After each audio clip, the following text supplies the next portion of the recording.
You grab that cup of coffee every morning without a second thought. But what if I told you it could be secretly shaving years off your life? A recent Harvard study has uncovered some truly shocking findings about the world's most beloved beverage. The research is clear. Coffee can either extend your life or potentially cut it short, and it all depends on how you're drinking. The difference between coffee being your health ally or your silent enemy, it's all in the details most people completely miss. Stay with me, because in the next few minutes, I'm going to reveal exactly what Harvard researchers discovered and why 87% of coffee drinkers are doing it completely wrong. Coffee isn't just a drink, it's practically the fuel that powers our world. Brazil leads global production with an astonishing 3.85 million tons annually, while Americans consume a staggering 1.6 million tons each year. That's over 400 million cups of coffee consumed every single day in the US alone. From Seattle to Seoul, Stockholm to Sydney, billions of people start their day with this aromatic ritual. But here's the shocking truth. Almost everyone is drinking it incorrectly. The difference between coffee extending your life or potentially harming it comes down to specific factors most people have never even considered. Let's look at what science actually tells us. Multiple large-scale studies from Harvard and UK researchers show something remarkable. Coffee drinkers tend to live longer. Just 1 cup daily is associated with an 8% lower mortality risk, while 6 or more cups can push that number to 16%. Scientific research has identified over 1,000 bioactive compounds in coffee. Many of these, including antioxidants and anti-inflammatory agents, may help protect against cellular damage and chronic diseases. But there's a dark side. Excessive consumption can lead to caffeine dependence, jitteriness, digestive problem, and insomnia. And most concerning, drinking it the wrong way could completely negate all the benefits and actually increase health risks. For years, coffee was wrongly demonized as causing heart problems and cancer. Science has debunked these myths, but new concerns have emerged about how we consume it. I wanted to see these effects firsthand, so I conducted a 30-day experiment documenting my daily coffee consumption and its effects. Week 1, increased energy, better focus, improved workout performance. Week 2, continued benefits, but noticed afternoon energy crashes. Week 3, started experiencing mood swings and sleep disruptions. Week 4, developed slight digestive discomfort and unexpected skin issues. The results were eye-opening. Coffee provided clear benefits, but my body's reaction changed over time, and I discovered I was making critical mistakes in how I was consuming it. The Harvard research that sparked this investigation found something remarkable. Coffee consumption was associated with reduced risk of Parkinson's disease, type 2 diabetes, liver disease, and even stroke. According to the lead researcher, we found that coffee consumption was generally associated with lower risk of mortality, including among those drinking 8 or more cups per day. But here's what made headlines. These benefits completely disappeared and sometimes reversed when people consumed coffee incorrectly. The timing, preparation method, and what you pair with coffee can transform it from medicine to poison. You think coffee wakes you up, but what if it's secretly draining your energy instead? Every morning, millions of people take their first sip without realizing the hidden dangers inside their cup. And the worst part, you might already be feeling the effects without knowing it. Stay with me, because what I'm about to reveal could change the way you drink coffee forever. First, caffeine addiction is real. Stop drinking it suddenly? You might face headaches, extreme fatigue, and even mood swings. Your brain literally rewires itself to depend on caffeine. Why? Because caffeine blocks adenosine, the chemical that makes you feel tired.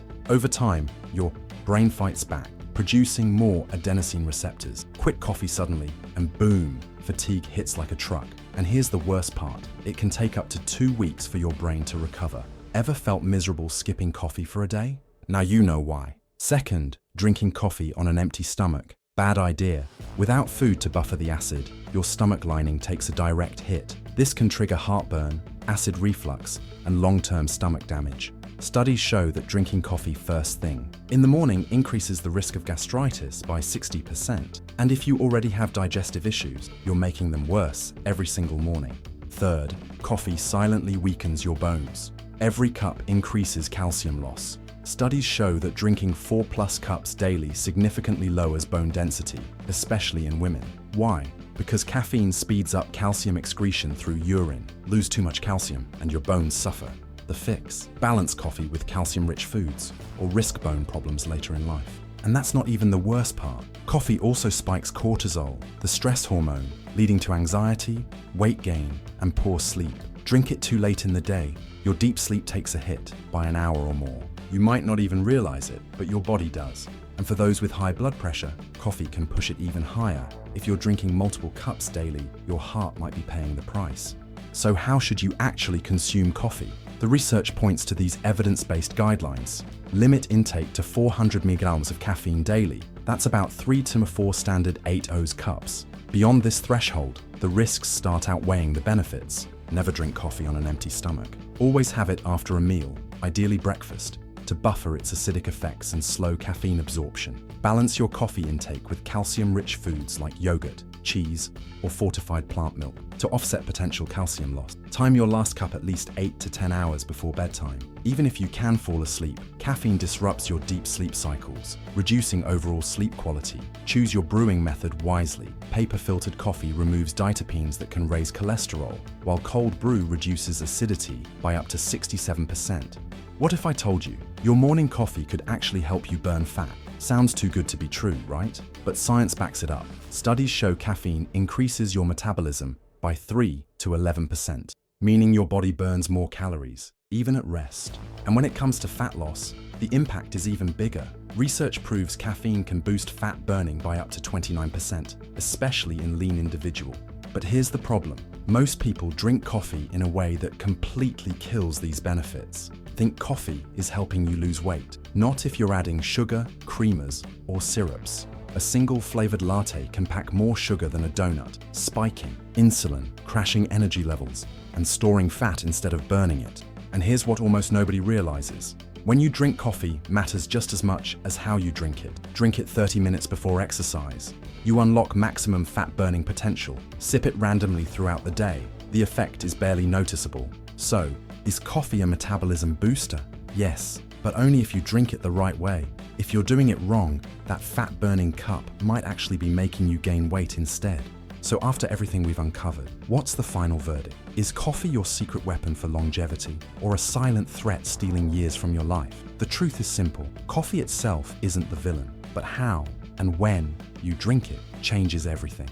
Let's break it down. The traditional approach: coffee first thing in the morning, on an empty stomach, packed with sugar, creamers, flavored syrups, spiking insulin and energy crashes, drinking it randomly throughout the day, leading to caffeine dependency, poor sleep, and anxiety. The optimized approach: coffee after breakfast, avoiding acidity issues, black or minimally sweetened, keeping metabolism high, timed strategically before noon and before workouts to enhance energy and fat burning. The difference? Night and day. One method hijacks your energy, disrupts hormones, and increases mortality risk. The other protects your body, sharpens your mind, and may literally extend your lifespan. So the real question is, which version of coffee are you drinking? So I have to ask, are you drinking coffee the wrong way?